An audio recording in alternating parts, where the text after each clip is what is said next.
ಅದರಲ್ಲಿರುವಂತ ಲೋಪಗಳನ್ನ ಕೆದಕ್ತಾ ಇದ್ದಾರೆ. ವಕೀಲ ಸಿ.ವಿ. ನಾಗೇಶ್ ಅವರು ಒಂದೊಂದೇ ಪಾಯಿಂಟ್ ಅನ್ನ ಕೆದಕಿ ತಮ್ಮ ವಾದವನ್ನ ಮುಂದಿಡ್ತಾ ಇದ್ದಾರೆ. ಆರೋಪಿ ದರ್ಶನ್ ಶೂನಲ್ಲಿ ರಕ್ತದ ಕಲೆ ಇದೆ ಅಂತ ಹೇಳಿದ್ದಾರೆ. ಆದ್ರೆ ಅದು ಯಾವ ಶೂನಲ್ಲಿ, ಬಲಭಾಗದ ಶೂನ, ಎಡಭಾಗದ ಶೂನ, ತನಿಖೆ ಅಂತ ಹೇಳಿದ್ಮೇಲೆ ಇವೆಲ್ಲವೂ ಕೂಡ ಇರಬೇಕು. 13 ಆರೋಪಿಗಳ ಶೂ, ಚಪ್ಪಲಿ, ಬಟ್ಟೆಗಳಲ್ಲಿ ರಕ್ತದ ಕಲೆ ಅಂತ ಹೇಳ್ತಾರೆ. ಆದ್ರೆ ರೇಣುಕಾಸ್ವಾಮಿ ದೇಹದಲ್ಲಾಗಿರೋದು 1 ಸೆಂಟಿಮೀಟರ್ನಷ್ಟು ಗಾಯ.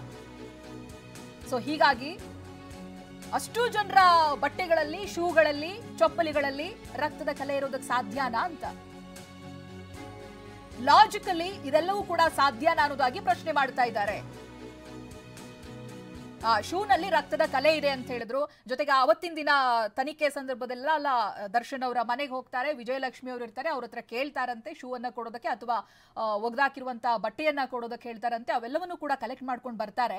ಬಟ್ ಚಾರ್ಜ್ ಶೀಟ್ ಅನ್ನ ಸಲ್ಲಿಸಬೇಕಾದ್ರೆ ಇವೆಲ್ಲವೂ ಕೂಡ ಪರ್ಟಿಕ್ಯುಲರ್ ಆಗಿರ್ಬೇಕಲ್ಲ. ಈ ಶೂನಲ್ಲಿ ರಕ್ತದ ಕಲೆ ಇದೆ ಅಂತ ಹೇಳಿದ್ರೆ ಅದು ಯಾವ ಭಾಗದ ಶೂನಲ್ಲಿದೆ ಅನ್ನೋದಾಗಿರ್ಬೇಕಲ್ಲ. ಸೊ ಅದಕ್ಕೆ ಸಂಬಂಧಪಟ್ಟಂತ ಡೀಟೇಲ್ಗಳು ಯಾಕಿಲ್ಲ ಈ ಚಾರ್ಜ್ ಶೀಟ್ ನಲ್ಲಿ ಅನ್ನೋದಾಗಿ ಪ್ರಶ್ನೆ ಮಾಡ್ತಾ ಇದ್ದಾರೆ. ಅವರು ರಕ್ತದ ಕಲೆ ಇದೆ ಅಂತ ಹೇಳಿದ್ರೆ ಹೇಗಾಗಿರ್ಬೇಕು, ಯಾವ ಭಾಗದ ಶೂಗಾಗಿರ್ಬೇಕು, ಇದೆಲ್ಲ ಕೂಡ. ಮರದ ಕಲೆ ಇರುವಂತ 2 ರಕ್ತದ ಕಲೆ ಇರುವಂತ ಮರದ ಕೊಂಬೆಗಳನ್ನ ತಗೊಳ್ತಾರೆ.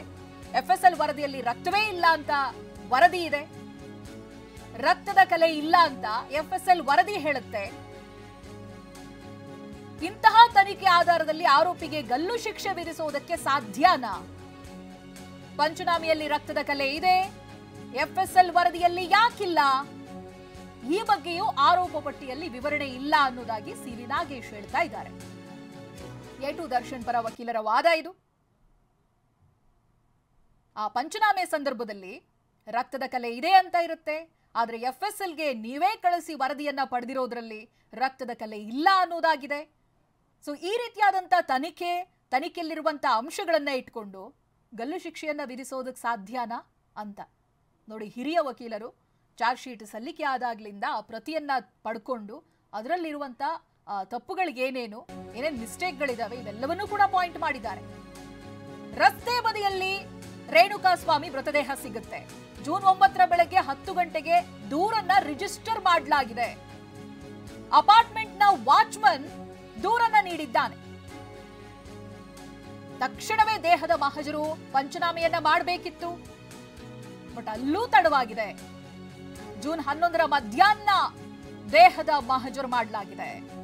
ಹೀಗ್ಯಾಕ್ ಮಾಡಿದ್ರು ಅನ್ನೋದು $1 ಮಿಲಿಯನ್ ಪ್ರಶ್ನೆ ಅಂತ ವಾದ ಮಂಡಿಸಿದ್ದಾರೆ. ಪೋಸ್ಟ್ ಮಾರ್ಟಮ್ ಕೂಡ ಮಧ್ಯಾಹ್ನ 2:45ಕ್ಕೆ ಮಾಡಲಾಗಿದೆ.